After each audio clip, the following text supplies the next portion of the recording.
A very good evening to all brothers and sisters in the Dhamma.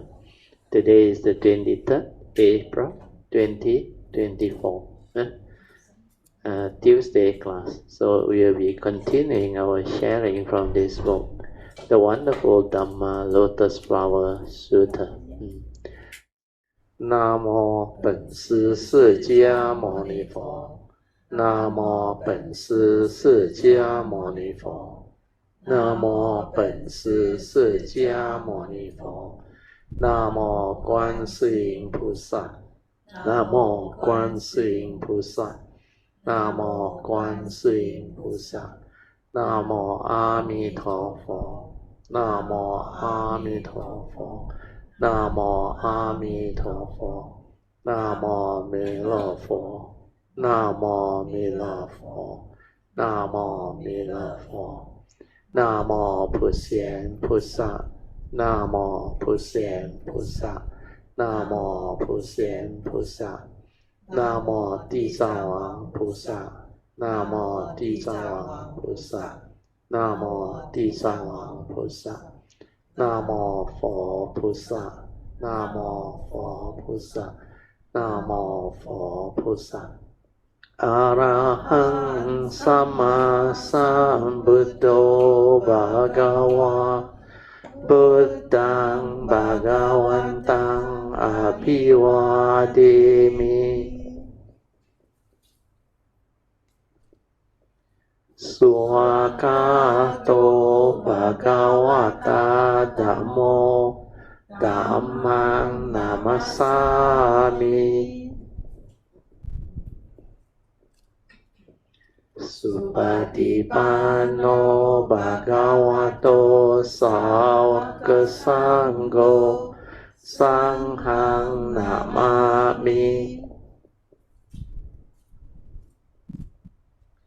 นะโมตัสสะภะคะวะโตอะระหะโตสัมมาสัมพุทธัสสะ นะโมตัสสะภะคะวะโตอะระหะโตสัมมาสัมพุทธัสสะนะโมตัสสะภะคะวะโตอะระหะโตสัมมาสัมพุทธัสสะพุทธังสรณังกัจฉามิธัมมังสรณังกัจฉามิ สังฆังสรณังกัจฉามิตุติยมปิพุทธังสรณังกัจฉามิตุติยมปิธัมมังสรณังกัจฉามิตุติยมปิ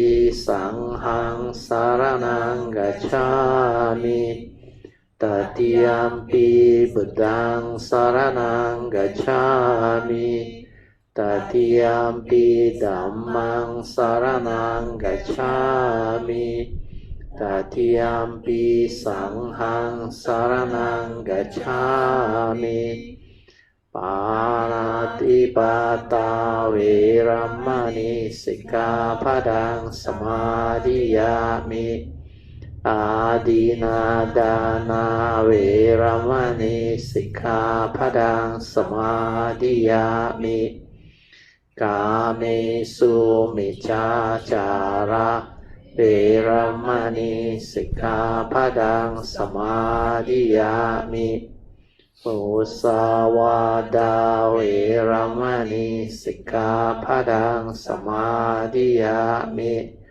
สุราเมรยามัจจาปมาดัฏฐานะ เวรัมมณีสิกขาปดังสมาธิยามิปฏิปาปุจากันนัสสวรปะดิเตนะดิเปนะตามาดังสินะติโลกาติปังสัมพุทธังปูจายามิตามโมนุดังกันดาสัมบารยุตเตนะ ดุเปนะหังสุขังหินะปูจาเยปูจานิยังตัง ป Puja bhajana muttamang Vanna ganda guno petang Etang kusuma santatin Pujayami munindasa Siri pada sarorohe Pujemi buddhang kusumena nena Punnena mattena cha hotu mokkang Pupang milayati yata idang me Kayo tata yati vinasa bhavang Adivase no bante Paniyang parikapitang Anukampang upadaya Patigan hatu muttamang Adivase no bante Pali parikapitang Anukampang upadaya Patigan hatu muttamang Adivase no bante Bojanang parikapitang Anukampang upadaya Patigan hatu muttamang. Now you chant the puja aspiration based on our understanding of the significance of all these puja offerings. Significance of offering of light.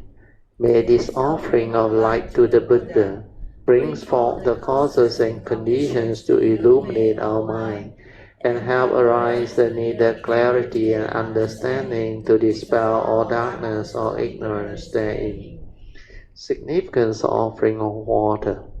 May this offering of pure, clear, cool water lead us to the pure, clear Dhamma that cools and doses off the fires of all defilements within our mind. Significance of offering of incense.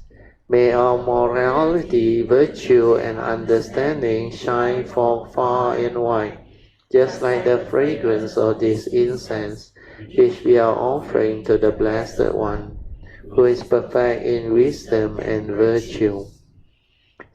Significance of offering of flowers. Fruits. May this offering of fruits remind us of the Dana Parami of generosity and the fruit of our karma, so that we will diligently strive on with heedfulness to attain the path and fruition as soon as possible. Significance of offering of flowers. May this constant offering of flowers to the Blessed One strengthen our faith and constantly remind us of the impermanence of this body, so that we will diligently and sincerely strive on to cultivate Sila, Samadhi, and Panya, leading to ultimate liberation, the born-free Nibbana. Making of overall aspiration. By the power of all these merits born of these offerings, may our spiritual faculties of Saddha, Virya, Sati, Samadhi, and Panya be further strengthened until they become balas or powers. Sharing and transfer of merits to all beings. May these merits be shared and transferred to all beings without exception, especially to those who have the condition and affinity to receive them. Sadhu, sadhu, sadhu. Okay, let us pay respect to Puja. Buddhang pujemi. Dhammang pujemi. Sanghang pujemi. So tonight we got two new guests. One of them is Sister Ingbi, long time Kayanita, and she has been helping us quite a lot too, especially on the Pali and other aspects of the Dhamma work. The other one is Cindy, her good friend. Cindy helped to provide transport for India, so the synergy, because of that, she get to attend our Dhamma session.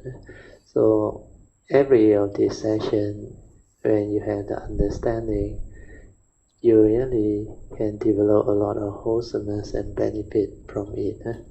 Not only through the offerings, even rejoicing, developing understanding. Almost all the 10 meritorious actions can be developed, especially through rejoicing, listening to the Dhamma, strengthening our view, then sharing merit, transfer merit, making aspiration, and doing all the whatever appropriate Dhamma activity and work to help out in the sasana, and also for Kayamita's benefit. So all these are very wholesome. Okay, so maybe for the benefit of Cindy, I need to explain a bit. Our Dhamma classes have 3 types of sessions. The main weekly one. Today is supposed to be Tuesday class, but this one is an ongoing sharing on this wonderful Dhamma Lotus Flower Sutra. You understand Mandarin, Cindy? A bit. Okay. Heard of this sutta, no? Lotus 妙法莲华经. So this one is maybe not so easy for normal people to follow, but don't worry. I will normally try to find some important topic where we can delve into it and create the understanding of the teaching. But mainly this Lotus Flower Sutra or 妙法莲华经 is to help people who wants to develop better understanding of the cultivation of the Bodhisattva way, the supreme vehicle. But in between, we can also share the Dhamma. Okay, so this is a typical class where we have our pre-puja, followed by the sharing of the whatever teaching from the Lotus Sutra. Hopefully today I can get a topic that can benefit more Kayamita who are maybe not so well cultivated in the understanding. I can also elaborate on the preliminary teachings Dhamma. Then after that, we will have about 30 minutes of awareness-based meditation. Today Tuesday we have the meditation first. We will have 30 minutes of awareness-based meditation first. This awareness-based meditation is different from the normally thought-based meditation where you use your thinking mind, the mundane mind, the thought process to develop the meditation. That's why we call it thought-based. But living being got no choice because the only instrument they are familiar with is the thinking process, the thought. So without thought, it's as if they cannot live life, they cannot do anything. Everything they want to know or do, they need the thought process.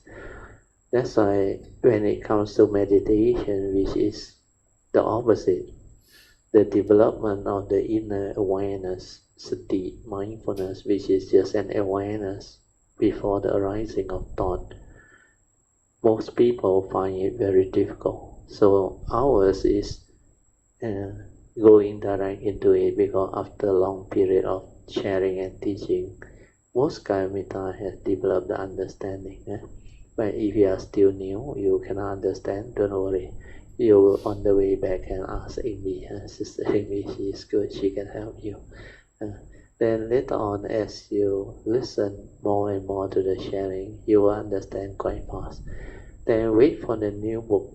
The new book will let you understand very fast. The coming book, Ultimate Enlightenment or Ultimate Realization, to transcend life. That one is a very comprehensive and very good book. There I added in 2 versions of the awareness-based meditation instruction so as to make it clear, very, very clear for even new people to develop the understanding. Then the other class is the Thursday class. A Thursday class one is more interesting in the sense that we are following that book straight from the heart, unique Dhamma code, compiled by our side. Then we get it printed into a book form. So that one is ongoing. The unique code has a lot of very profound teaching, and a lot of our new book, the most recent one before the coming one, they are both from the unique code. And after that we had the Sunday class. Sunday class is more suitable for new people, for people who wants to understand the teaching and people who wants to attend the retreat, the annual retreat. This year we will be having it end of August. So that one we will follow this book, the Heart Sutta, short note as compiled by me, and I have given Cindy a copy. You go back, you can log into Zoom if you cannot make it to the Sunday. Sunday normally is Zoom session. Most people find it more conducive to join from home because most family, Sunday is a day where it's a family day, so you need to be together. So log into Zoom, then you can learn all the beautiful, more basic preliminary teachings of the Buddha, the Four Noble Truths, the Three Turning, and the spin-off from there, or the essential Dhamma. So that one also same. We will have 2 sessions, Dhamma followed by meditation. Yeah, that one is a 3-hour session, Sunday 3 to 6. So after Dhamma sharing from the Heart Sutta, we will have 45 minutes of meditation, awareness based. Then the last 45 minutes is usually Q&A, question and answer, meditation, reporting, and Dhamma sharing. So that completes the typical weekly session. And in between is sometimes we will have Buddhist activity like house dana or whatever, where we also share them. Then we also have our gathering of Kayamita end of the year. Then spiritual trips. So our coming spiritual trip is very fast already. I think it's about a month's time, if I'm not wrong. So this time around, I think will be more simple because most of us are Kayamita who has joined before. So we will use the WhatsApp platform to communicate and develop all the sharing. So in between, I think Pamasuri already back from Taiwan, also retreat. So we will get her to help, maybe get a few people to help her. Song, I think you may have to come in to take care of the common fund of the spiritual trip. Utaisan, the common fund. So the Pamang so treasurer. Then we will discuss with Pamasuri on how to set it up. This time I will use our Kayamita fund to donate more because our fund is still healthy. Then for those who are going, I think we can just collect a nominal sum. Because some of you, I realize when you are there, you want to offer your own some more. So no need to burden most people with too much of this. But you want to offer more to the common pool fund, it's up to you. So with that, maybe we will have our meditation. So we will off the light and we can have our half an hour of awareness-based meditation. So for Siddhi, if you don't know how to develop the awareness-based meditation, never mind. You do whatever you are familiar with. Then later on you learn. You can ask Ingbi, then she can give you some guideline. And I can also read to you based on the book that is coming. So maybe that will help more. I will read it out slowly so that cultivator can develop the understanding.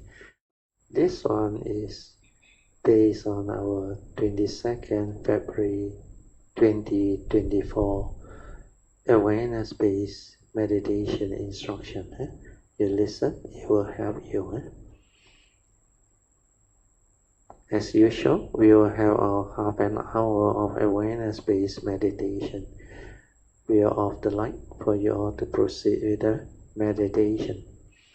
This awareness-based meditation is very important because it can help us develop the inner awareness or sati within. There are 4 supports to develop this awareness-based meditation, and they are relax body and mind, maintain awareness, stabilize the awareness, and trust. As explained before, the silent mind without thought is awareness or sati itself. So mindfulness is basically an awareness before the knowing. When you are aware before the knowing, the thought process, without thought, that awareness itself is sati or mindfulness. Therefore, we need to develop the awareness and allow it to stabilize. That is why the second support after relaxation of body and mind is to maintain awareness. However, it is very difficult to maintain awareness. Maintaining awareness does not involve thinking or creating more thinking or thoughts and aggregates of mind. It simply means being aware of whatever arises at your sixth sense door, whether it's hearing, smell, taste, touch, sight, or thought consciousness, and allowing them to pass through without further engagement. After that, refrain from continuing to think. After becoming aware, if you proceed to perceive and engage in thinking, the mundane mind will arise. If you constantly do that, it develops into habitual tendencies, eventually leading to becoming heedless, lost in thought. That is why maintaining awareness can be challenging. To maintain awareness means to refrain from thinking, knowing, and not going beyond the pure awareness or pure perception of what happened at our senses. After perceiving through the hearing consciousness or other senses such as smell, taste, tactile, or thought consciousness, simply remain silent and maintain awareness. Then let it naturally fade away. Just be aware without attempting to know or engage in any activity. Relax, maintain awareness, and allow the mind to settle down. The third support following the relaxation of body and mind and maintaining awareness is to stabilize the awareness by continuously allowing it to remain in that state of awareness without thought. By doing so, your awareness will stabilize. allowing you to develop a very good and profound understanding of what this inherent awareness nature within is all about. Realizing this pure awareness nature which is beyond thought and beyond time is very important. However, this pure awareness nature is closely intertwined with our thoughts, as thought arises very quickly from this pure awareness nature. This is why many people lacking proper understanding cannot realize pure awareness within. They are accustomed to their mundane thinking and thought process. They rely heavily on the thought processes, and they think a lot, as they have been so conditioned to do so since birth. Without thought, they feel they are unable to function or live life. These factors contribute to why most people cannot develop this inner awareness to be mindful or to be aware most of the time. Understand this and you will make progress. Now I will allow you to develop this awareness within on your own. Remember the first three of the four support. Relax the body and mind, maintain awareness without trying to know or do anything. And simply just aware, and then stabilize your awareness. For those of you who are accustomed to using specific object of meditation, such as anapanasati, which is the mindfulness of the in and out breath, or any other object of meditation that you are familiar with to meditate, you can use it as a skillful means to anchor your sati or mindfulness or awareness. It is your choice. However you can grasp the understanding, you can just use the four support that I had taught you, especially the first three support, to develop the mindfulness or the awareness within yourself. It is much faster. Then you can stay there to stabilize the awareness if you can do that. Stay there to stabilize the awareness, full stop.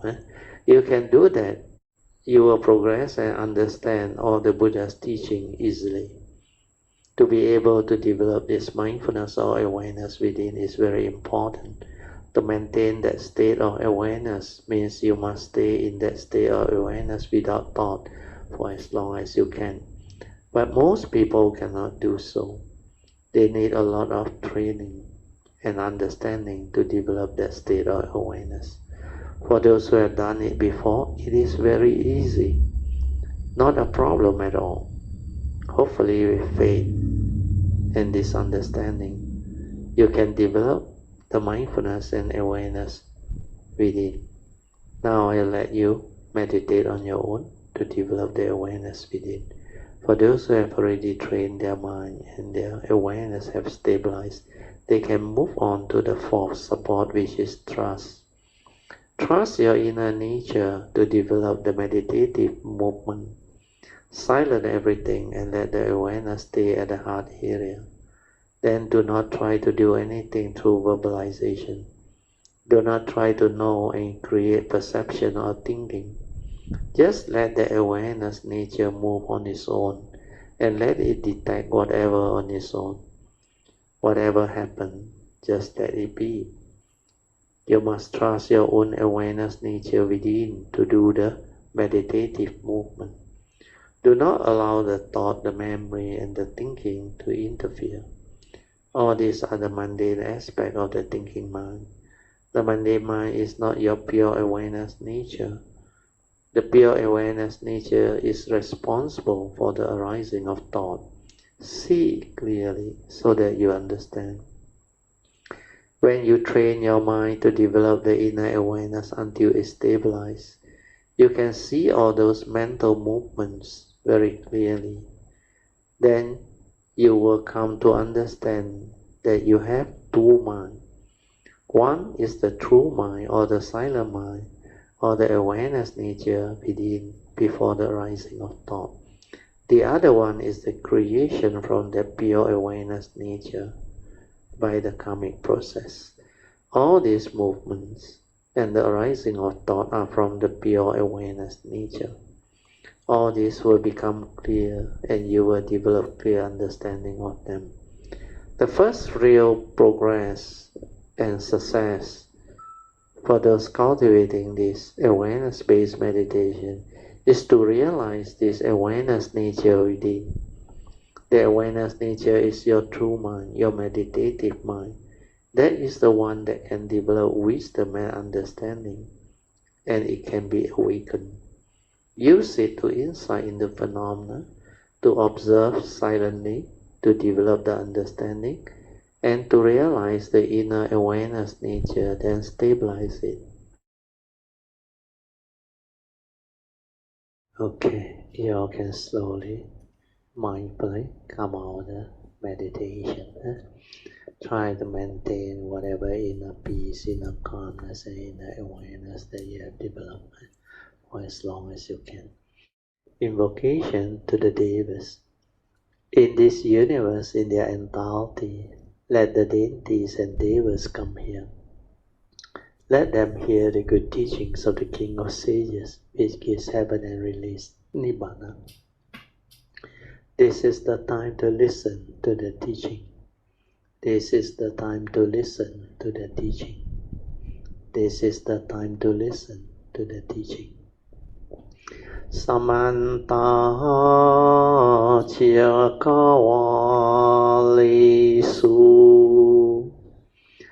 Atra Gachantu Devata Saddhammang Munirajasa Sunantu Sakemokadang Dhamma Savanan Kalo Ayang Badanta Dhamma Savanan Kalo Ayang Badanta Dhamma Savanan Kalo Ayang Badanta Namo Tassa Bhagavato Arahato Samma Sambuddhassa Namo Tassa Bhagavato Arahato Samma Sambuddhassa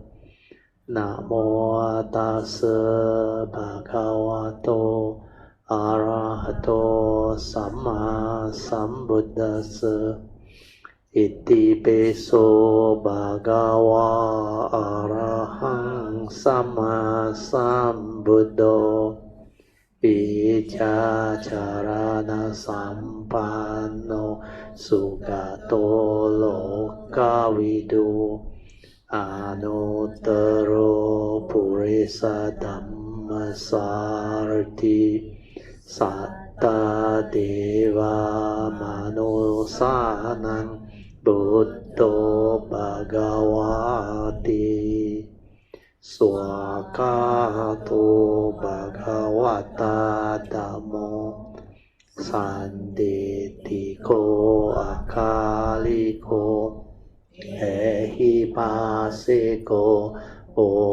Opanayiko Pajatang Veditamu Vinohiti Supatipano Bhagavato Sāvaka Sangho Ujupatipano Bhagavato Sāvaka Sangho Nyaya Patipano Bhagavato Sāvaka Sangho Samici Patipano Bhagavato Sāvaka Sangho Yadidang Cattari Purisa Yukani Atta Purisa Pugala Esa Bhagavato Sāvaka Sangho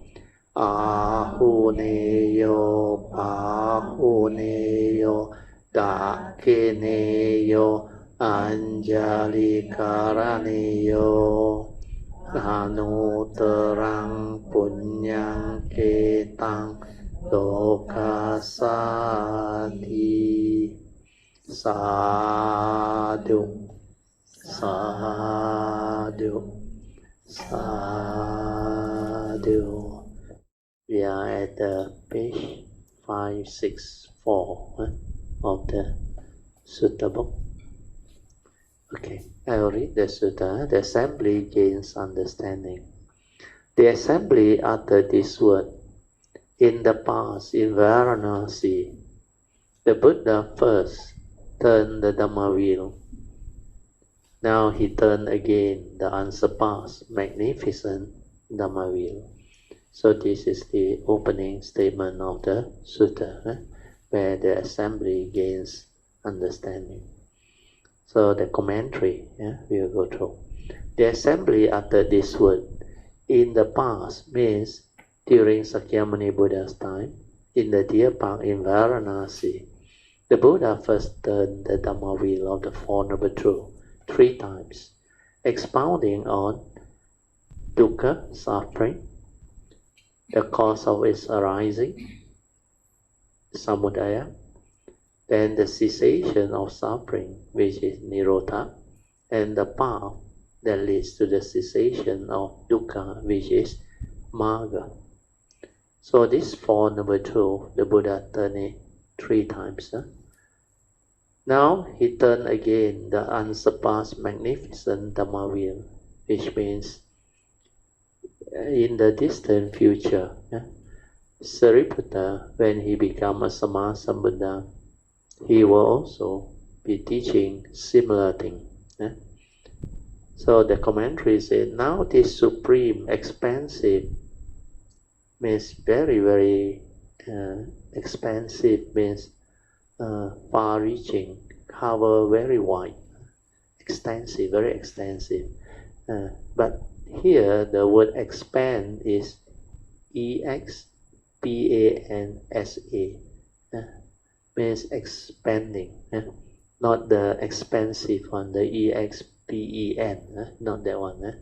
Expanding, expansive, and wonderful Dhamma wheel is turned again, as the Buddha teaches the wonderful Dhamma Lotus Flower Sutta. So these Four Noble Truths, they are very unique. I will explain a bit. At the Theravada tradition, the preliminary teaching, nothing much is really elaborated on this teaching. The only thing that is being made known is this is the first sermon as taught by the Buddha when he decided to come out to teach or share this understanding. When he first met the 5 ascetics in Varanasi, where he expounded this Four Noble Truths and its 3 turning, and we call it the Dhammacakka Pavattana Sutta. So it is known famously as the first sermon, and the gist of it is the Four Noble Truths. But nothing much was elaborated on this Four Noble Truths and the 3 turning. In fact, when you have cultivated, developed the clear understanding, you will come to know one very important point, that only Sammasambuddha can develop this ability to proclaim this teaching. This is a very unique teaching. Most of the Theravada tradition, they say this is the essence of the Buddha's teaching, which is not wrong. But why is this teaching unique? Because within this Four Noble Truths, the Buddha used the word Noble Truth is because these are noble truths that can make you noble ones or enlightened ones. That's why it's called Noble Truth, not any ordinary truth or special truth or even universal truth or whatever. No, it is very specific. Truth that can awaken living beings and transform them into noble ones. At the time of the Buddha, noble ones are called enlightened ones. So as we all know, the whole of life existence is so immense, so extensive in its manifestation. How can there be a being who can understand all of life and existence, then also able to develop the clear understanding, not only to understand life, but to summarize all of life into just 4 beautiful and very unique Four Noble Truths that can explain to the world all aspects of life, whether mundane or the supramundane.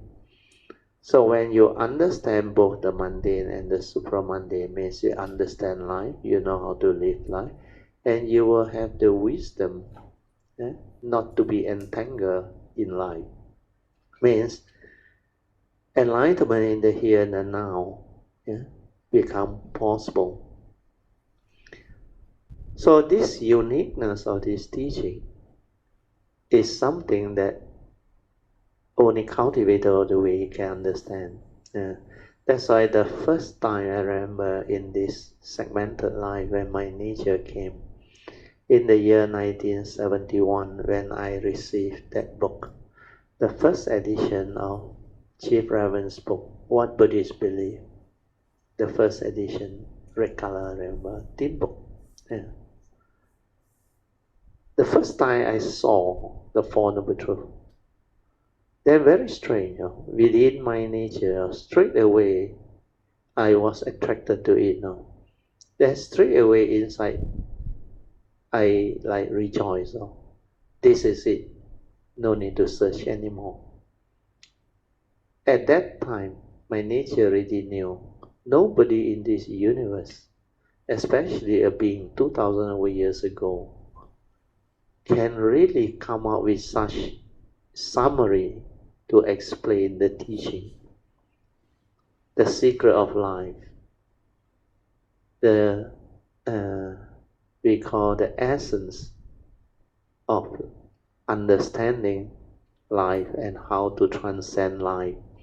Means this Four Noble Truths not only is unique in the sense that it can transform living beings and make them noble ones.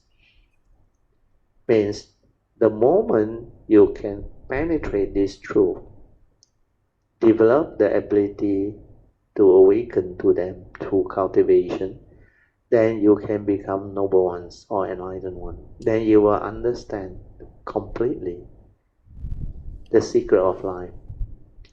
Not only understand life, you will know how to live life, and you will know how to transcend life, so that you can break free from birth and death, so that there is no more future becoming after that.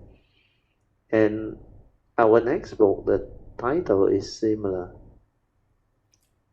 under Unique Code 105. I summarize it as the ultimate realization. Ultimate realization or ultimate enlightenment to transcend life. So in a way is quite similar.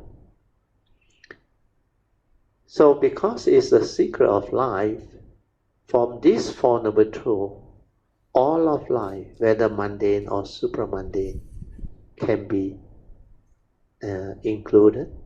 And if you have the understanding to develop the wisdom out of it, you will become a very, very unique being. Of course, you will become enlightened, noble ones. But the beauty of this teaching is way, way beyond what normal living being can understand. It not only summarizes to us all of life, both mundane and supramundane. It not only constitutes the secret of life, it also has this very unique characteristic. When you turn this Four Noble Truths 3 times, it can give rise to 3 types of corresponding wisdom. And the Buddha called it Suttamaya Panya, Chintamaya Panya, and Bhavanamaya Panya. And these 3 types of corresponding wisdom that is linked to the enlightenment, they are very, very important. Yeah. So, not only it summarizes the whole of life existence, it can also let us understand clearly what life is, what existence is, and what the reality behind is.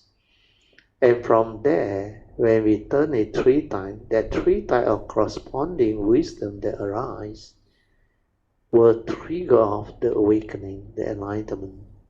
Then you will see the reality of life and existence as it is. Yeah. And through that direct seeing, you awaken. Then you are no longer deluded by what our mundane mind via Sakkaya Ditthi manifests. Yeah. Then we will understand clearly what is this so-called form and mind, or human being all about, or living beings all about.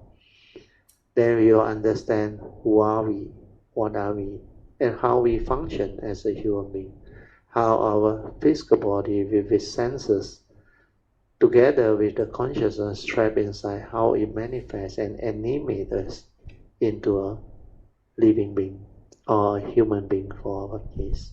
Yeah. So all this we can develop.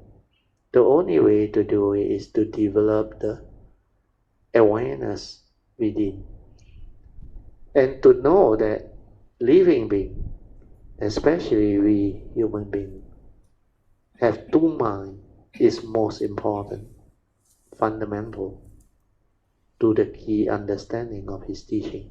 Yeah. That's why his emphasis is on sati, mindfulness. Without sati, Dhammapada verse 21, the Buddha said, you are as if dead.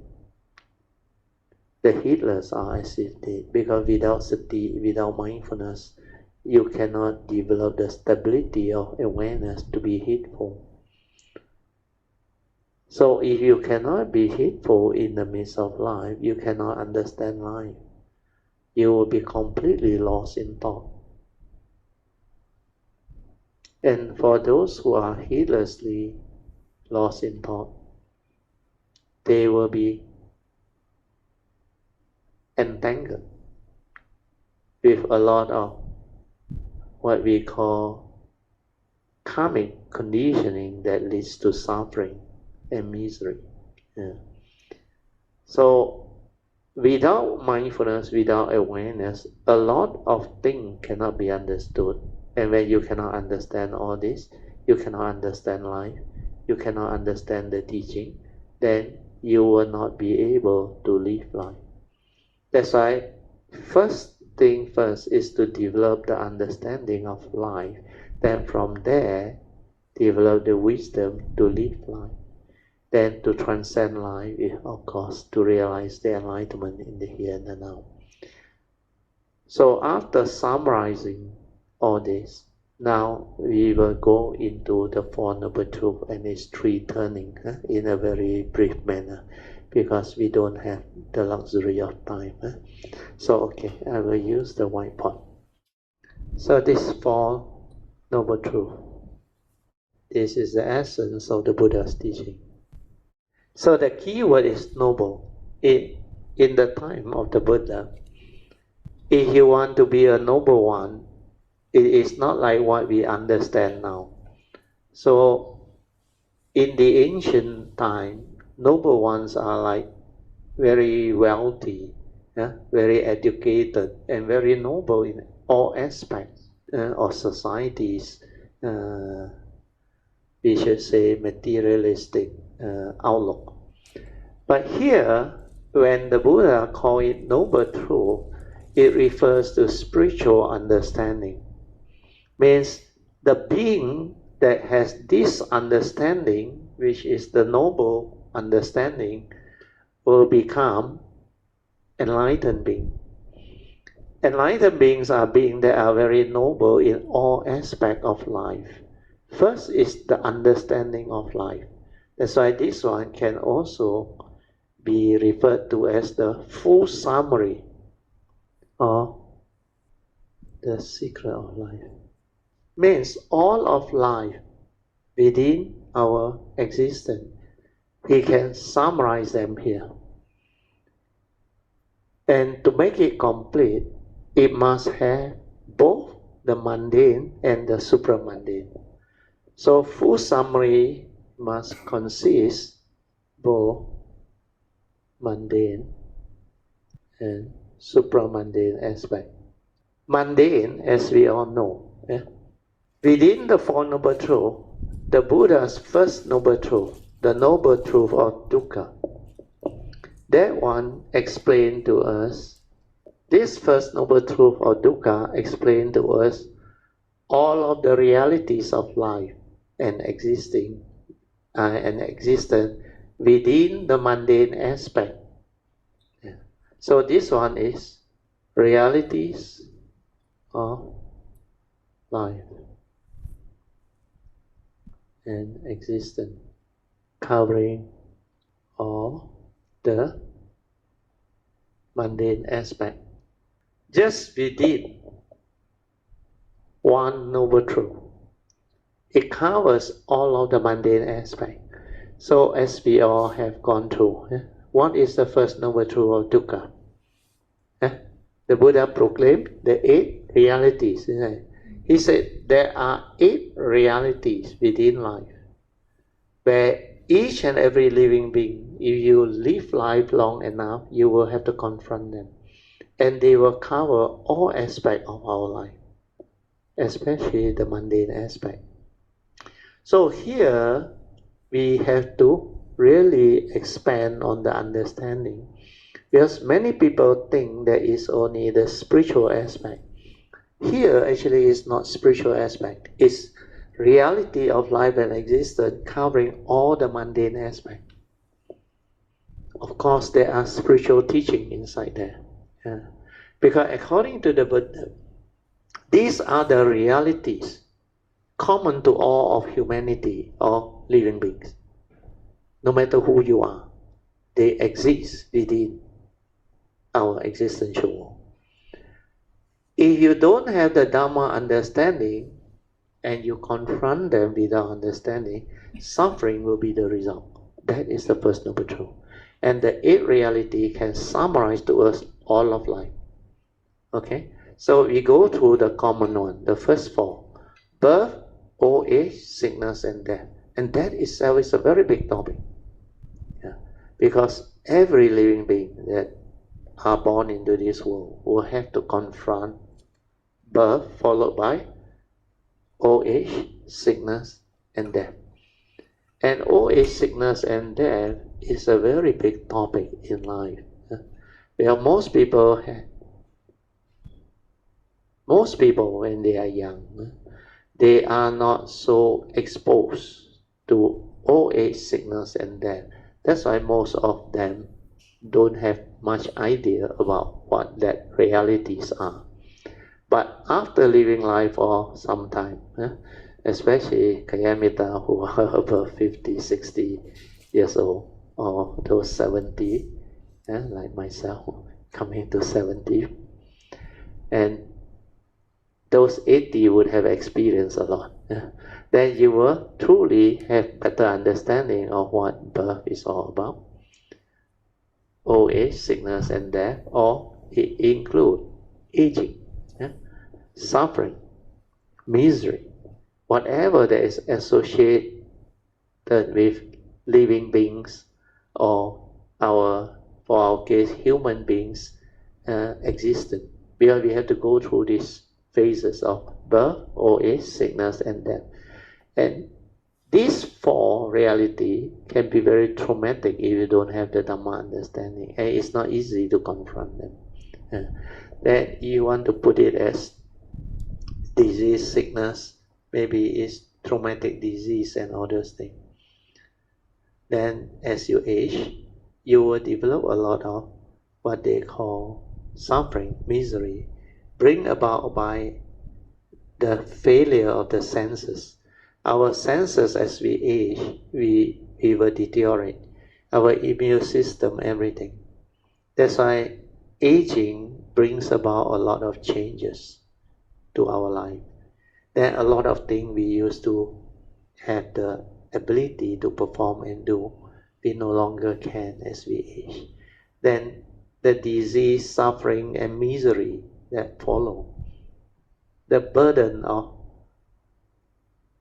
memories, especially your accumulated scars of memory, phobia, all of the mental problems that is associated with life while you go through that phase of living life or going through existence. Not many people have the understanding. Unless you have the Dhamma awakening, you cannot cope. So that's why there are a lot of suffering in this world. So the first noble truth, sometimes they also put it as prevalence of suffering. Suffering is everywhere, like the Buddha said. Where this is a reality. As you confront them without wisdom, you suffer. And here, the first four already big topic. Then after that, he will include the missing one. When you experience separation. Separation not only from your loved ones, from your prized possession, the thing that you hold on to dearly, your loved ones, etc. And all your whatever possession which you dedudedly thought you own, and you have them. Then there can also be separation of relationship. When there is relationship failure, like marriage and all those things, then being jilted, being cheated, being deceived, a lot of things. So separation itself can be very traumatic. It even covers your wealth, businesses, everything. That's why we have economic crisis and various types of crisis. And nature's disasters are also included when they arise. It triggers off a lot of suffering because separation will happen. Then nature's calamity can bring about a lot of disaster and separation. Then after that, the next one is when you are with people whom you don't like. That one you experience them everywhere. Not only within your family life, within your career environment, within the whole of society, everywhere when you encounter people. Sometimes road bullies or street bullies, or even in the school, they also have those gangsterism, all those things in society and all aspects of life. Then beyond that, of course, you also have those very difficult situations when you are being abused by maybe your in-laws, especially mother-in-laws, or all those people who take advantage of their staff or their employee, and sometimes within the family, they take advantage of their own children and all those things. Then the seventh reality is also a very major one, very common. The Buddha said when things don't go your way, when you cannot get what you want, when your expectations in life are not met, it brings about suffering if you don't have the wisdom and the understanding. So these seven alone cover very extensively within our life, within existence. Then the balance of it, of course, he summarized it under the 8 reality. He said, in short, it is due to our Sakaya deity or self-delusion that condition us to believe that we exist as a living being or as a human being. And this self-delusion is the one that will condition us to cling, attach, and grasp onto this so-called 5 aggregate of form and mind. So all of our life suffering comes from this final summary. So he said, if you deludedly grasp and cling on to this 5 aggregate of form and mind, believing that you exist, you are real, and this is what you are, a permanent unchanging entity, then you will be trapped. Then the evil roots of greed, hatred, and delusion will manifest.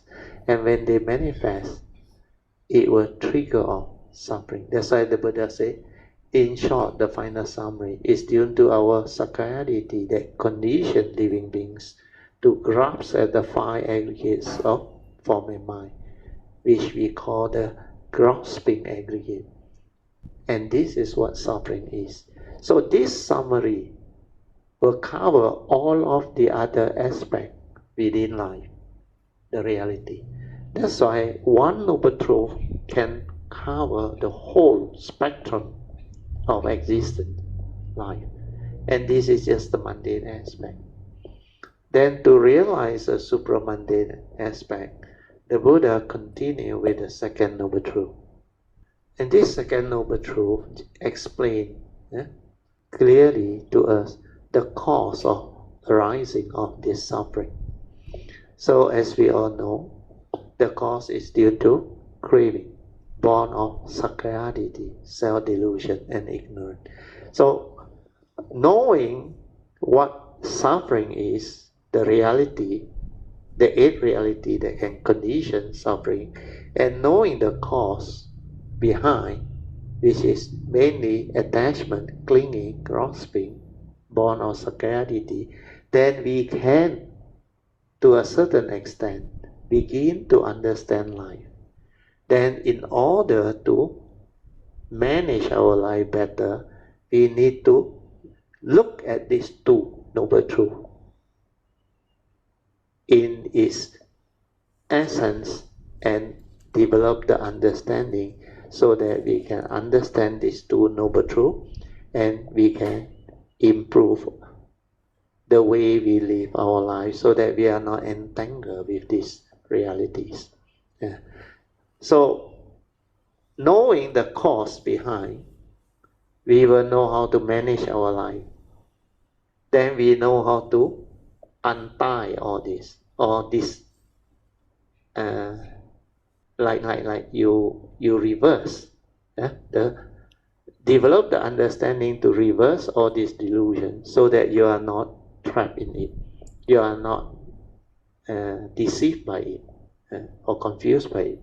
So these 2 are still within the mundane aspect. Then the Buddha moved on to the 3rd noble truth. These 2, they are more related to the supramundane aspect. 3rd noble truth. Then you have the 4th noble truth. So this 3rd noble truth is actually to realize the supramundane aspect. Because under the 3rd noble truth, the Buddha said suffering need not be. If you have the understanding of this teaching or the wisdom born of the 3 turnings, these 3 turnings will give rise to the corresponding 3 type of wisdom. So if you have this 3 turning wisdom, then suffering need not be. So this 3rd noble truth is the noble truth of cessation of dukkha. Suffering can come to an end, and the realization of its cessation, which is nibbana, can be realized. And this is to enable living being to transcend life, to go beyond birth and death, to realize the enlightenment. That's why it's called the supramundane aspect of life. So this one is the realization of nibbana. So once you develop the wisdom, the mundane mind that realizes itself will cease. But you must have the wisdom born of this teaching. Then the moment it ceases, you will realize the supramundane awakening, which is the unconditioned. So this realization of Nibbana is the realization of the unconditioned Dhamma that can free you from birth and death. After that, no more becoming. Then the Buddha didn't really stop here. It's like telling you that this one is possible, but didn't explain to you how you can realize it. That's why under the Fourth Noble Truth, he teaches how we can develop the awakening, the cultivation of it. So under this Fourth Noble Truth, he says, to cultivate the Noble Eightfold Path. He said, this Noble Eightfold Path, which was realized by him, if you cultivate it, it will lead to the end of all suffering, means the realization of Nibbana. That's why these two are the supramundane aspect of life. So when you realize the Third Noble Truth, through the cultivation via the Fourth Noble Truth, then it can allow you to develop the wisdom and the enlightenment to transcend life. And when you transcend life, then you can live the noble life of an enlightened being. That's how this teaching becomes very powerful and very unique. It not only enables you to understand life, it can also give you the wisdom to live life. And you can really come and live within the existential world. It may be like not so real, not what you think, hey no you, hey no me, but there is such thing as life, existence.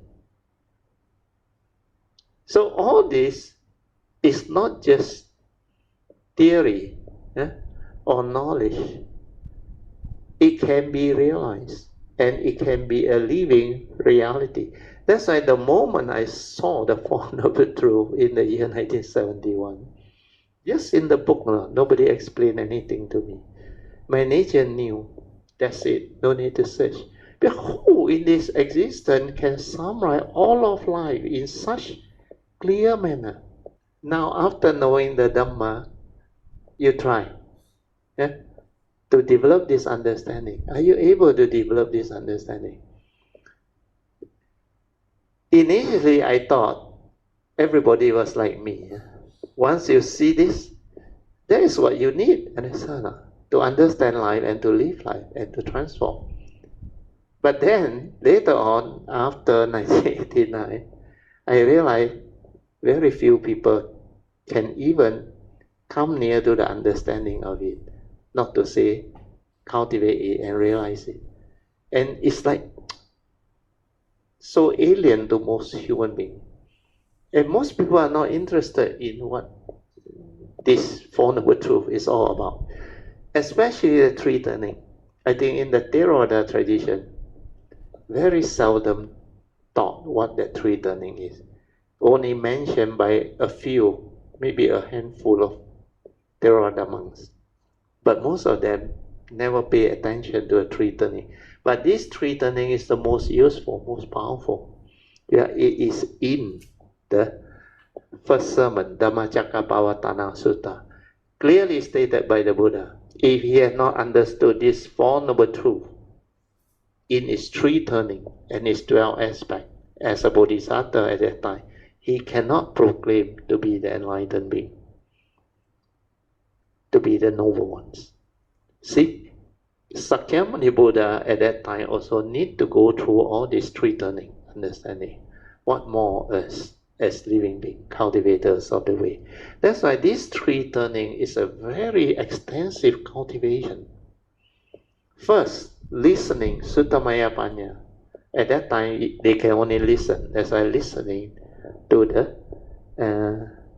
we call it what? The suttas, the discourse of the Buddha. And if you can develop the understanding of it, or from your past you have cultivated it, then there is a type of wisdom or understanding that will manifest. And that is the first turning wisdom. And normally that one, you need to have your past cultivation to really have the ability to awaken from it. Otherwise, you need to go for second turning. Second turning, the way is taught is very beautiful. He said, after hearing, if you cannot get much out of it, you should go for second turning. You should reflect, contemplate, and inquire into this teaching. Why did the Buddha say all this, proclaim all this teaching? How can I develop the understanding of it? So through all this contemplation, reflection, inquiry, the understanding will slowly stabilize and crystallize. Then it will be assimilated into your nature. Then from that understanding, it will prepare you to receive further truth to awaken. Then after that, you develop mindfulness, awareness, sati, heedfulness, apamada. Then from there, the silent mind that has the ability to be aware will insight into phenomena and awaken. And that's how the third turning, bhavana maya panya, wisdom born of bhavana, meditative training, practice, cultivation. So bhavana is about mindfulness. That's why in the teaching, under the Abhijja Sutta, after going through all the first initial 5 steps, you realize the first stage of sainthood, second stage of sainthood. Then you will develop step 6 and step 7 of the Abhijja Sutta. Means you will have the ability to, they call it the 3 type of right conduct. And before that, you already develop sati sampajana, mindfulness and clear comprehension. Then you cannot break your precept already, which means sense restraint, which is the 6th step of Abhijja Sutta. You will be able to do it because you have mindfulness. Then you have the sati is mindfulness. Sampajana is clear comprehension, the direct seeing, the awakening, the wisdom. That will enable you to have the sense restraint. Because with that understanding, you more or less understand the Four Noble Truths. Especially the first and second Noble Truth. Your life, you decide. You will no longer be deluded as to go back to the old heedless way to get yourself entangled again. Understand? So that's why sense restraint automatic fall into place. Then after that, when you have sense restraint, you cannot develop the wrong thought, wrong speech, wrong action anymore. That's why the 3 types of right conduct will fall into place. Then after that is step 8, cultivation of what? Step 8 is what? Cultivation of 4 foundation of mindfulness. Very good. Yeah, Ingbi develop the understanding. That's why you need sati, mindfulness, the foundation of mindfulness to help you cultivate the 4 foundations. So all these are in the teaching, and they are very clearly spelled out. So when it comes to bhavana, it's all about sati. No more contemplation, reflection, inquiry. That one is still through the what they call creative mind, not really in sati. It's through a type of mind that has been trained to have this what they call clarity, but not in complete sati. Clarity in the sense that it's like you are in that state of what they call inquiry. You really have the spiritual zeal, tenacity to develop the understanding. So you go out and contemplate, reflect, and inquire. So the mind is actually in a state of what we call like a talented musician. They are in the state of creativity. And you know what is creativity? Means that nature, when they contemplate, reflect, is very creative. They are not lost in thought, one understand. They are not worrying about life and all those things. All these wrong thoughts are not there. The mind has clarity. That's why we call it the creative mind that can give rise to understanding. That can only happen if you contemplate, reflect. Means you throw out the inquiry. You don't even think, understand? Then you let the inquiry lead you through the recollection, where you have past life experience and memory of what these things are. Like birth is suffering. Why? Inquire. So you throw out, why is life suffering or birth is suffering? Then you look at the recollection process of birth. During birth, what happened? As that one arises, the creative nature will develop the understanding and awakening.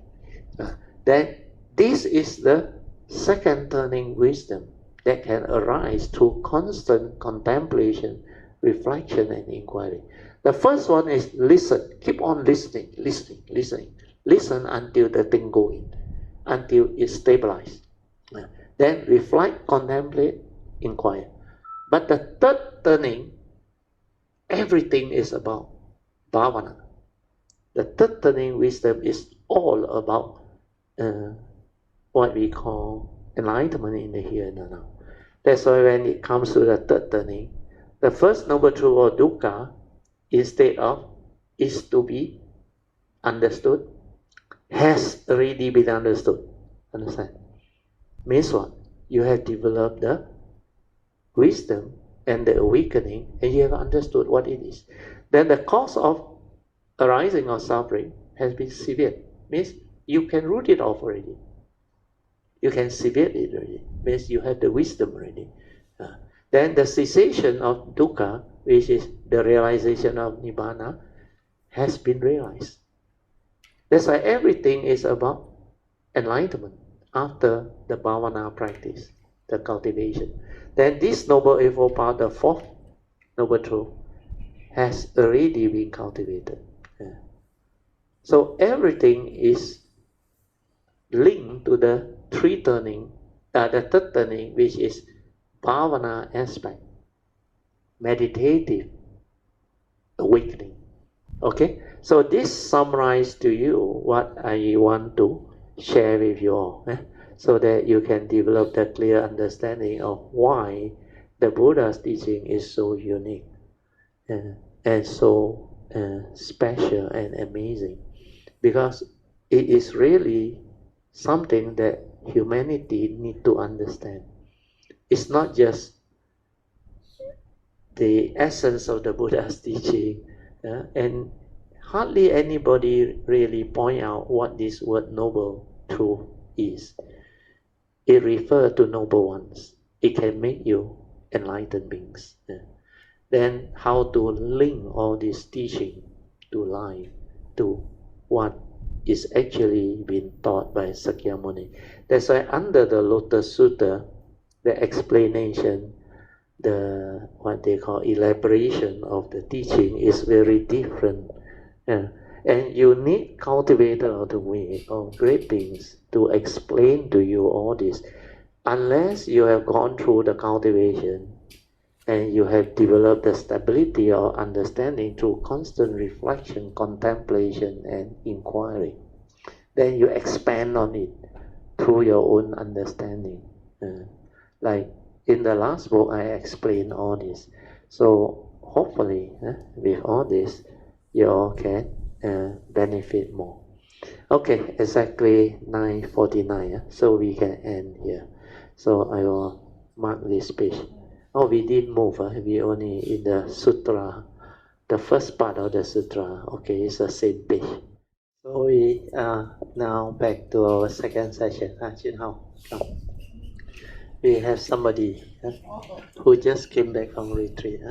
So he will take over to report the retreat and whatever he wants to report. It can be today's sharing or anything that you have gone through while at the retreat, helping out and also attending the retreat with his mother and his sister. He is a very good son, fellow piety, bringing the mother and the sister along to develop the understanding of this unique teaching of the Buddha. Okay, so now over to you. Good evening, Brother Mr. Steele, and all Kayamita. There was actually two parts of the retreat. The first part was I was actually helping out. So the helping out was a bit busy because I was running in the meditation hall initially, and then later on they got some problem in the kitchen. You see? So the teacher asked me to go into the kitchens to sort of observe and see what happened and all those things. So that gave me an opportunity to really observe the people behaviors. Right. That's why you can notice that everyone have their own style, especially the kitchens. Right. And it's a very challenging job in the kitchen because you have to manage so many people and all come from all part of different worlds. All right. And you don't know them, yet you have to allocate job to them and some of them they don't know how to cook before, or not even in the kitchen. Different background without proper skill, training and experience, and you need to make do with what you have. So these are the things that a lot of way place they encounter. That's why you need true and sincere volunteer. That one not so easy to find. But not bad. So for you to learn all this, that this is part and parcel of life. Not only you see the one in society, this one is in a retreat format where people try to help organize all this. So through all this exposure, you will learn. Then there's a lot of Dhamma there, like you say. You start to observe and understand how different people with different background and different training, how it created the situation then it's not easy to plan for all these people. And not everybody will listen to you because they have their own views, opinion, and maybe way of understanding things. So conflict and misunderstanding tend to be like quite common and easily manifest unless the person in charge is experienced, has the Dhamma, skillful. It's not easy. Continue. So the right thought and the right speech is very important. This really play a very important role because you have to talk sincerely and nicely to the person, you see.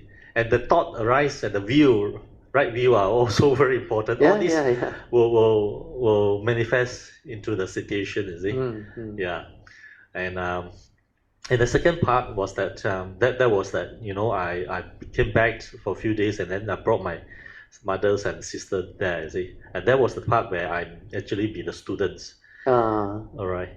And before that, I always have a questions that say, when I was doing lying down, see, and why is after detecting my heartbeat, then suddenly after a while, then it gone, you see. Then only this retreat, I found I got the answer. The heartbeat is always there. It's just that I was lost in thought. Or I dozed off. So that's why I say, now I realized that it's not because I cannot detect the heartbeat, so it was because I was lost, you see.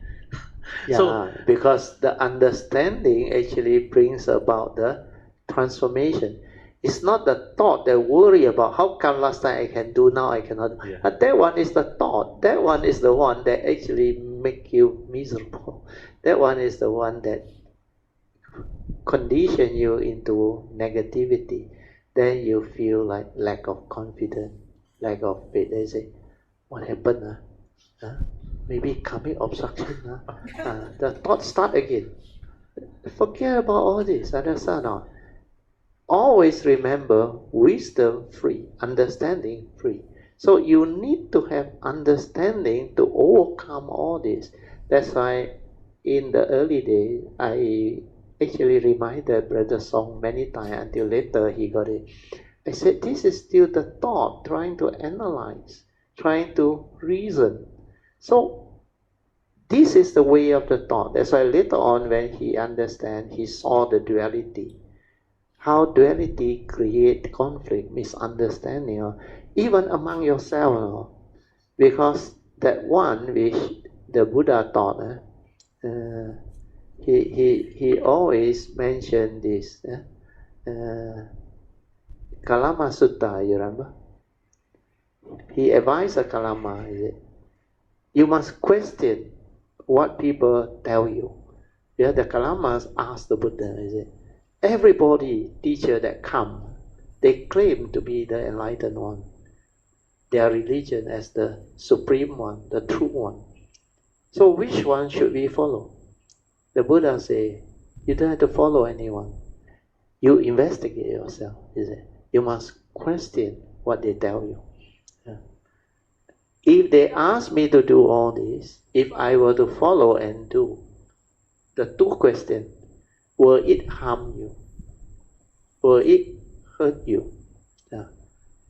If it does not harm you or cause any negativity of karmic or what to you, then no problem. Give it a try. So that check is very important. That check apply not only to what people tell you, to your own thought, understand? What your thought tell you, understand? That's why doubt is a mental hindrance, understand? When you're not sure, you doubt in it. How come last time can do, now cannot? Who is saying all this? The thought. And it comes from what? Lack of faith, understanding. The lack of faith is due to lack of understanding. That's why it creates the uncertainty or the what we call doubt. So in Krishnamurti term is, he said wherever there is choice, there is confusion. Because you have to choose. So you choose what? Because you ask yourself, last time I can do, why now I cannot? So there is a choice. Why? And yet you cannot understand. Then your thought will give you answer. Maybe karmic obstruction, maybe I didn't practice enough. But all this got nothing to do with understanding. Understanding is what? The false support. Yeah. Do you have them? Do you have the understanding that without thought you are already aware? And that sati cannot out of nowhere come to you, understand? You need to develop it through understanding. When you understand the force support, relax, check. Are you relaxed? If not relaxed, the answer is already there, understand? Then after that, can you maintain awareness? You cannot do all this, then how can the third support come in? Stabilize the awareness. Not until you can stabilize, you cannot detect the heartbeat, because that mindfulness is still not developed, not stabilized yet. So don't worry. Tell the thought, forget about it. You have nothing to do with that. It's the understanding. Do I understand what is causing all this?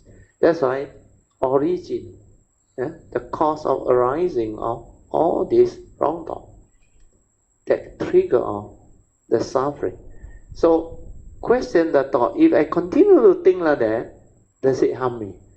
It makes you deluded, isn't it? Full of doubt, isn't it? Mental hindrance all coming in, isn't it? And this is suffering. This is not the solution. That's why when you question your own thought, you actually break free. This is what Byron Katie did. When he turned it around, he said, if I think this wrong thought, what happened? Miserable, suffer. So without this thought, I was peaceful.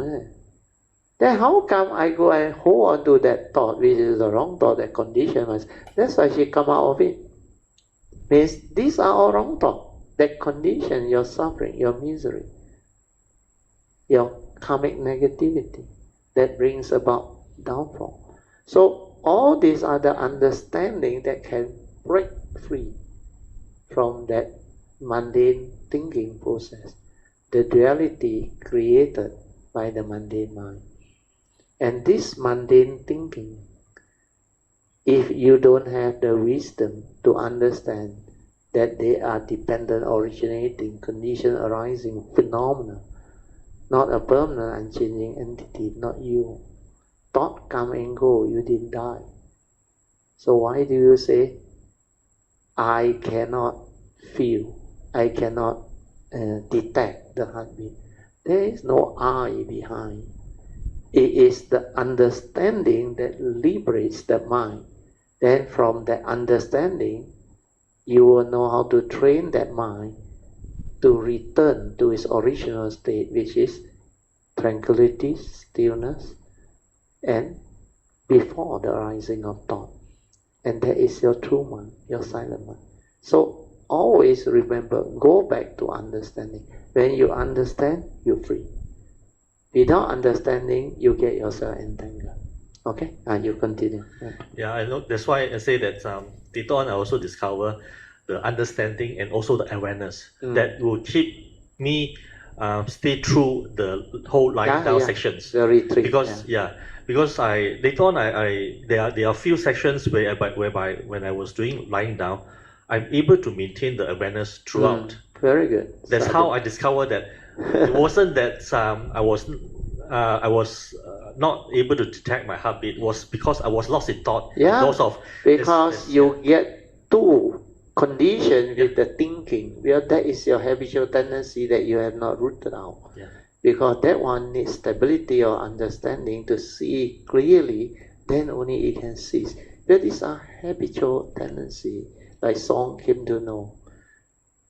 All these are your past habitual tendency that arise through all the lack of mindfulness and heedfulness that condition living being into that state. That's why I say most living being has been playing the game of duality for too long.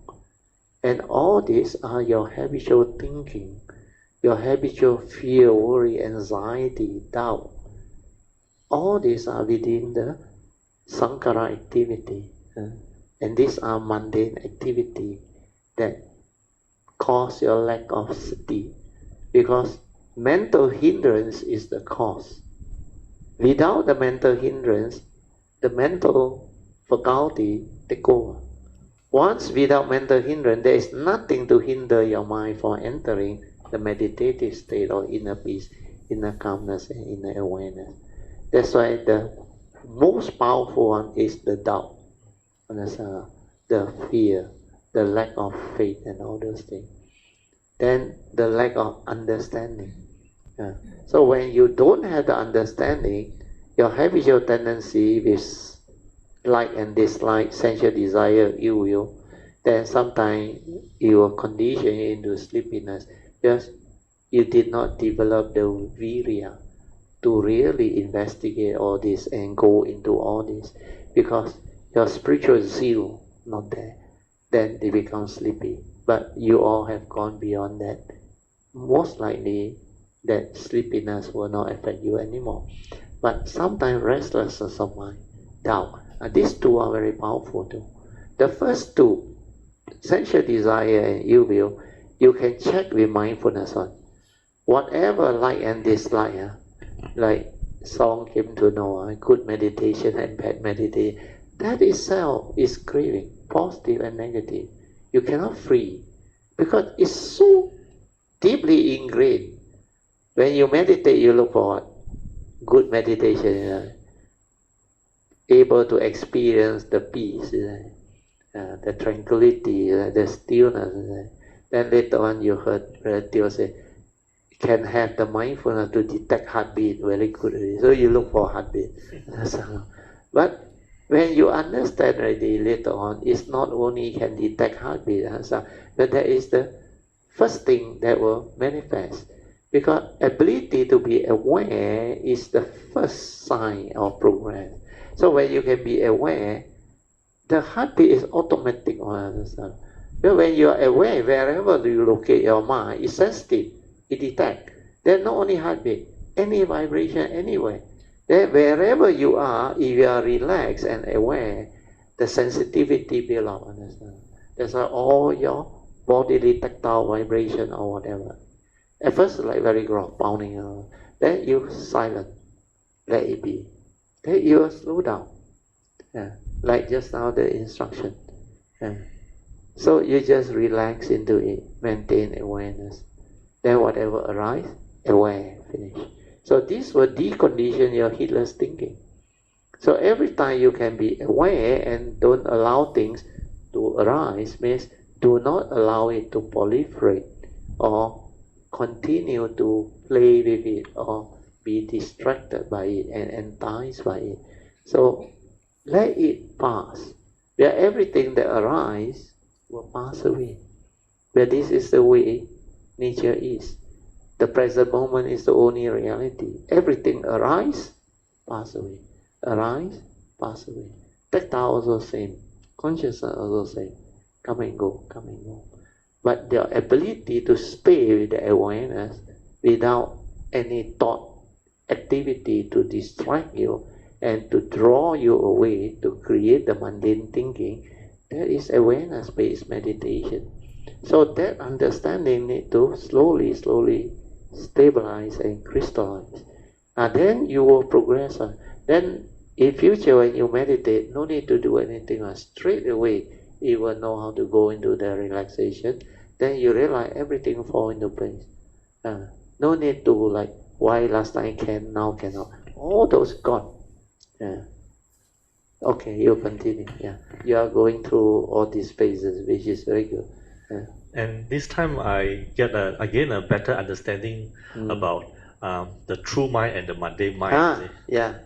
Because that is very good. Whether I was doing the sitting meditations or lying down, when I was able to stay in my heart, concurrently, I still able to, the thought still wandering around, is it? At the background. Yeah, that's keep right. On, you know why it arises. Well, this thought are respond to memory that you have accumulated. Yes. So this is the one that has the, what they call, the response to memory. This one is like the habitual thinking and manifestation from that memory. That's why human beings that are not trained in mindfulness and awareness, they think a lot on. They cannot stop the thinking on. And the fear, worry, anxiety, all the hidden phobia, everything trapped inside. And they can never get it released until they have a good sleep, deep sleep. And most people cannot. They go and look for psychiatrists, take the, what they call medication. Then initially maybe they call sleeping pill, tranquilizer, tranquilize you and make you doze off. But to develop awareness, you have to develop the ability to stay aware. Not stay conscious now. Stay conscious is like a normal human being, conscious of life, but you are not aware from within. Aware means from within. The awareness is aware, not a being. No. It's the awareness that is sensitive, that has clarity, that can know the movement, the thought, the thinking, the activity, the emotion, the reaction, everything that the form and mind try to manifest, aware. When you're aware, you understand what is going on. That's all. When you are lost in thought, you cannot develop the understanding because the thought is taking you around, understand not? Like going to Holland everywhere and forgot where you are and don't know how to come back. So when you are in that state, that thinking is too active, heedless, then it gets itself entangled everywhere through scarcity, lack of understanding. Good, continue. That's why I always say that it's like a two-layer, you see. The surface layer is the thought, you see. Yeah. The deeper layer is the true mind where people to stay in the path. So it's just like where your awareness, when you are aware with your thought, aware with your heartbeat, the thought is like less power. But somehow or other, because my awareness was not strong, sometimes it was pulled away, you see, carried away. But yet, because this time the mindfulness is slightly better, so I noticed that, then, it just come back. So it's like a exercise, kind of like... Yeah, like tug a war. Like war. You know why or not? Because this habitual thinking, before you are mindful, you cannot see. They are actually everywhere, every moment. Then when you start to develop some form of awareness, mindfulness, then you haven't reached the stability or tranquility or stillness where it becomes very quiet until like suddenly no thought. The whole thing like stopped for a while. And that is the beautiful moment. One moment of no thought, understand? That one is very important. That is your true mind, without content. And to realize that is not easy. That's why you need to relax, maintain awareness until all the thinking stop. This one need training, need understanding. The moment you have doubt, you go and think. Then sometimes, especially like you going through this one is also interesting. There are many people after they go into it, they will reach your stage. You like finally get back your ability to be aware at the heartbeat. But this is like your anchor. So from your anchor, you have that habitual thinking mind that want to know, which you didn't know, which you, without you knowing it, is there. That's why its habitual thinking haven't stopped. Then it want to know. That's why you think there are two layers.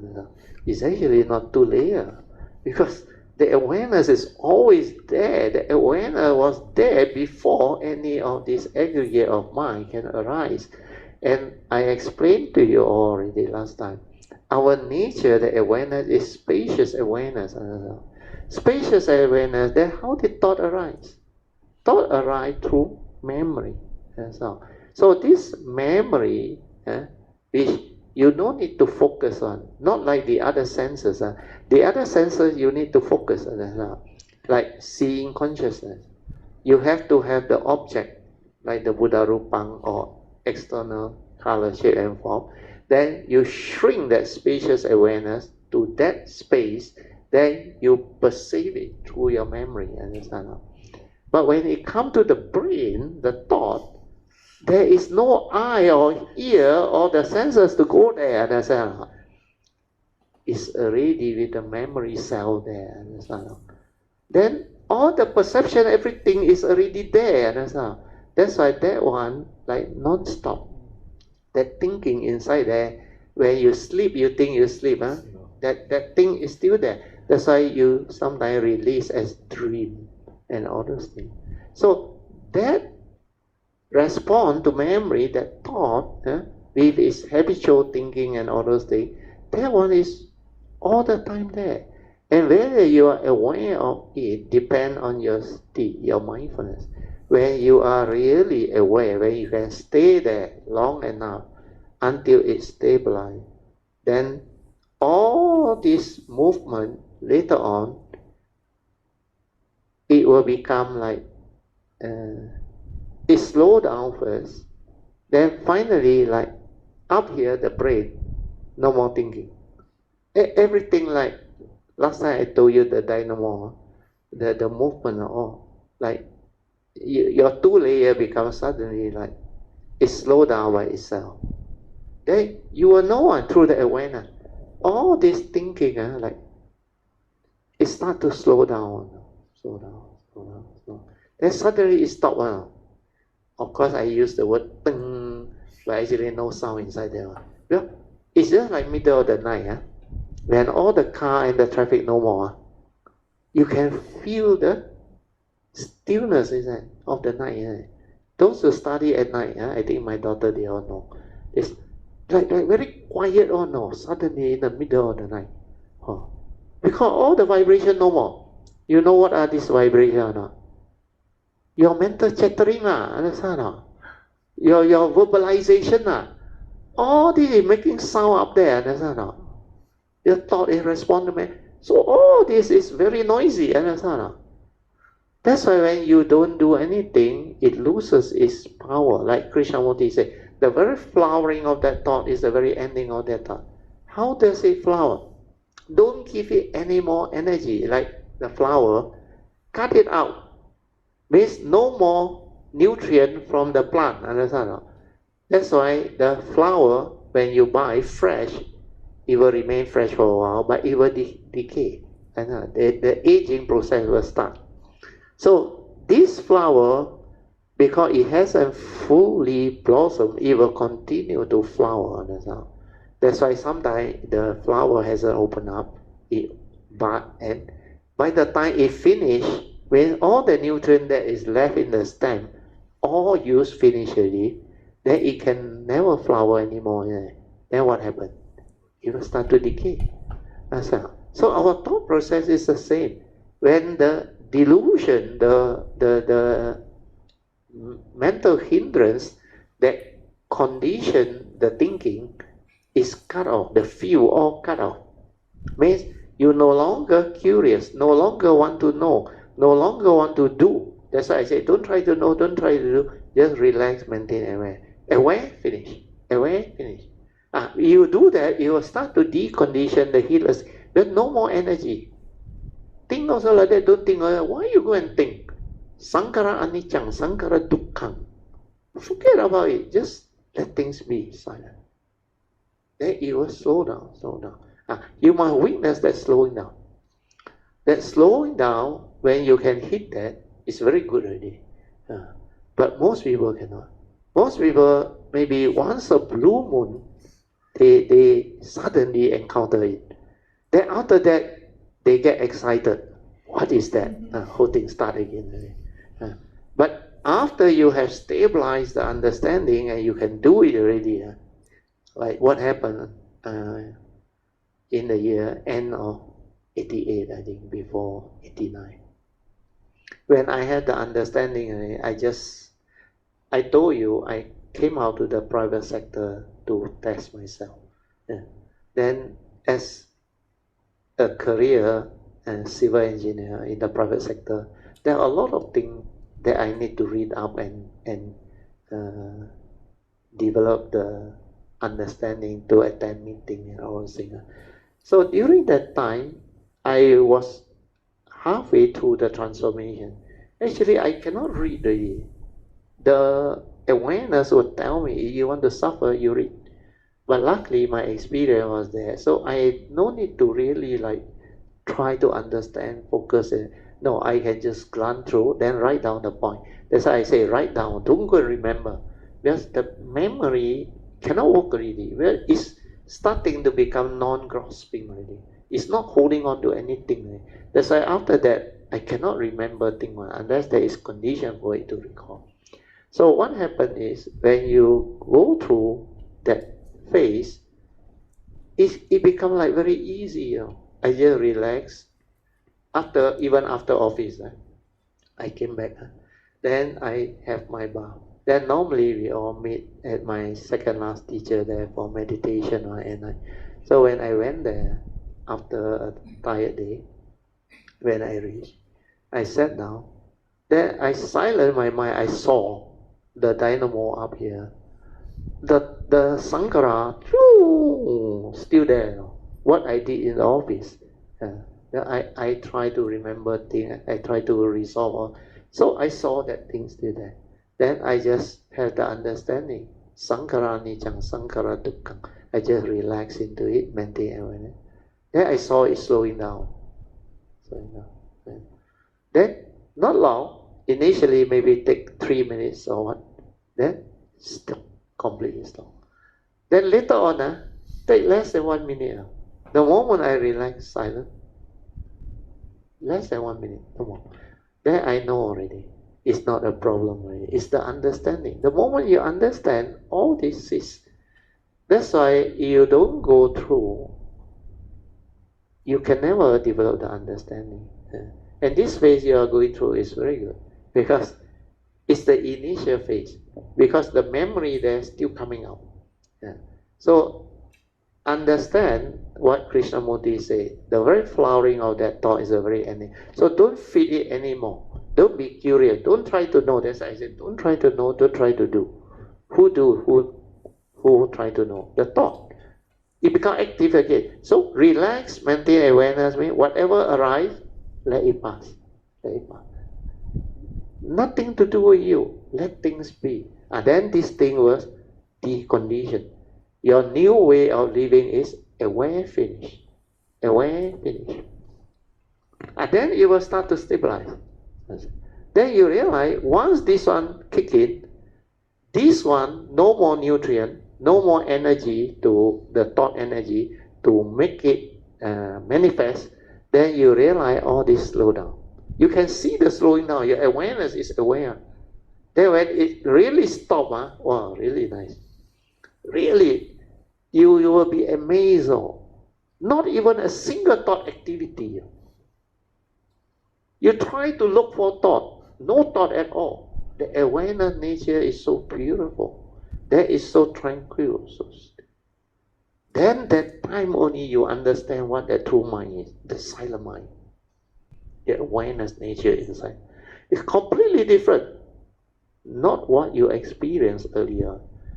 Then as you develop the stability of it, this awareness nature starts to shine forth.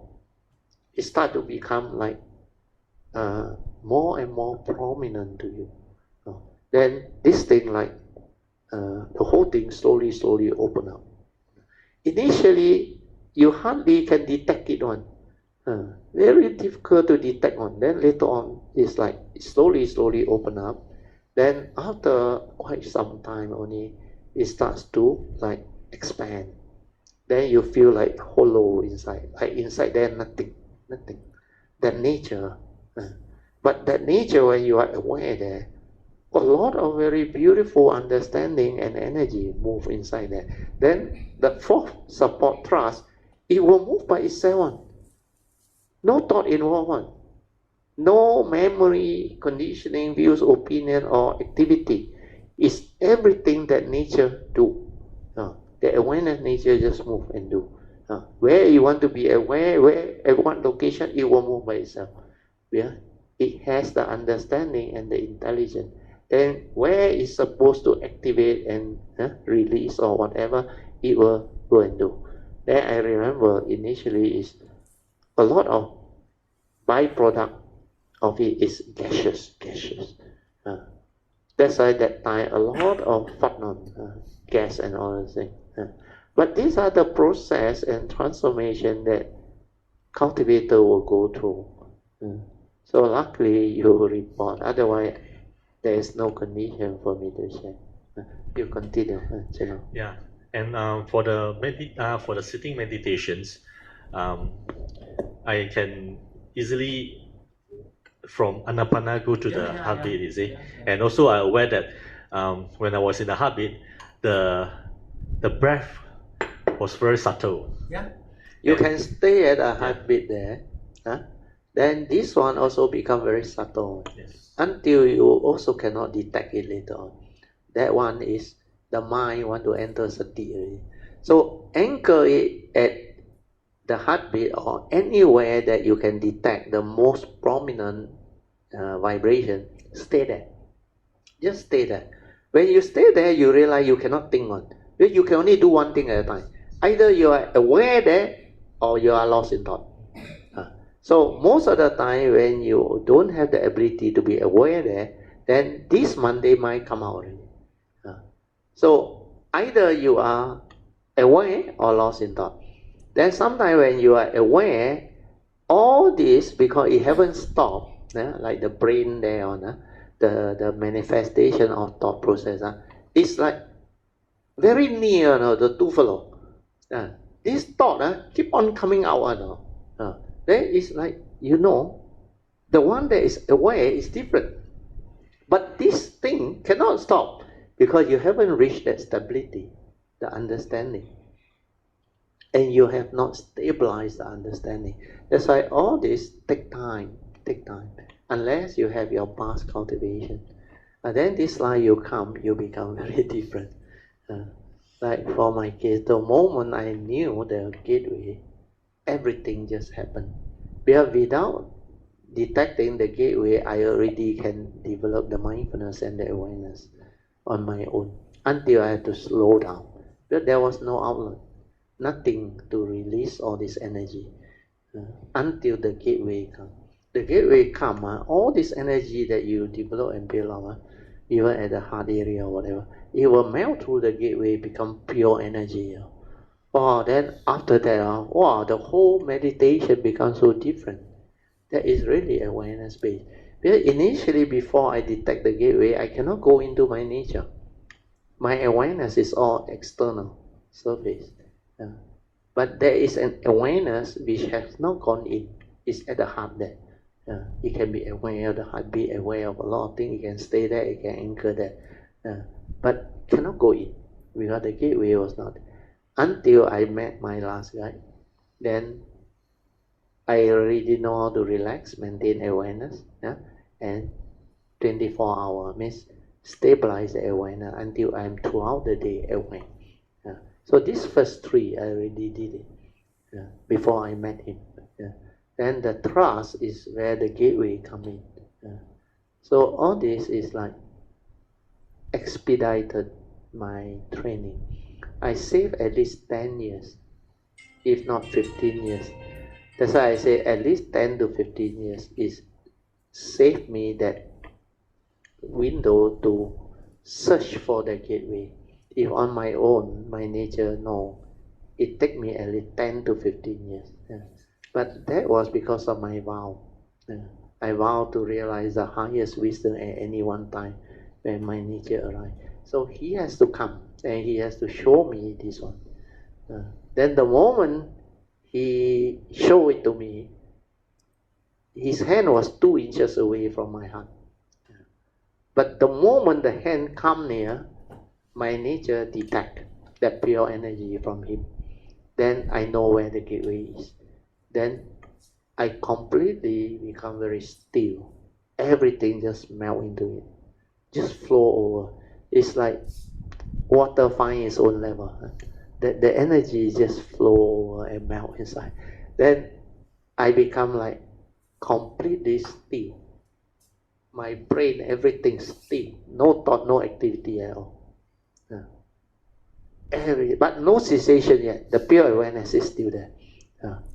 But after that, after it transformed inside, I remember within 9 months, the Monday mind collapsed. But before that 9 months, the cessation keep on coming. That's why I went through that cessation of form and mind, the unconditioned cessation, many times that time. It keep on happening. Because the understanding is that think don't think, just relax, silent, and then it went in. When I was in New Zealand, also it went in. Until my guide, he knew something happened, but he don't know what he did. He stand up. He was meditating behind the couch. I was meditating, like that couch. I lie on the couch. The place you sit, he lie down there. Then suddenly, after I went into the cessation, I come out. He stand out and he look at me. What happened? He said. I say, I don't know. So beautiful. I say, everything, like pure awareness, also no more. Then when I come out of it, I told him, I understood everything. I said, the pneumono and the phenomenal world. That's why I said, like everything exists within the pneumono, with that nature, the oneness nature. And the rest is creation from there. That's why the Buddha said, mind is a forerunner. That's why the fifth patriarch told Hui Ning, you remember? How amazing that this nature is already perfect by itself. And all Dhamma is never apart from that nature. Because all of the manifestation is all from that. Then you know that there is this oneness nature, the Buddha nature. Then from that nature, all things arise. That's why after that I told him, I said, everything can be understood. I said, the whole creation is so beautiful. Then after that, he keep on telling me, he said, your way is the right way. He said, don't look for psychic. He keep on reminding me, don't play with energy and all those things. So that was what happened. I think we better end. Where I heard the alarm just now. Okay, summarize. 1 minute. Okay. Okay. Or to be continued. Yeah. Just only two points, but yeah, we'll maybe talk next week. But yes, really, I think because have been listened to your talks, all the time. So it gave me an opportunity for me to sort of like settle down all the listening, all the teaching, So really, sadhu. That one will help you because you have been helping us doing the recording, then editing, listening also. So that one will help you a lot. Then as you understand, you will progress faster. Your sati, once stabilized, you will move very fast. You will move very fast. Then you will have a lot of joy. Sadhu. Okay, so let us rejoice. Sadhu, sadhu, sadhu. Okay, now let us share merits. Akasata Cheva Bhumata Devanaga Mahindika Punyang Tang Anumoditwa Chirang Rakantu Loka Sasana Ittavata Chamehi Sampadan Punya Sampadan Sabbe Deva Anumodantu Sabba Sampati Siddhya Idang menya tinang hotu Sukhita hontu nyatayo Idang menya tinang hotu Sukhita hontu nyatayo Idang menya tinang hotu Sukhita hontu nyatayo Devo vasatakalina Sasa sampati heto cha Vito bhavatu loko cha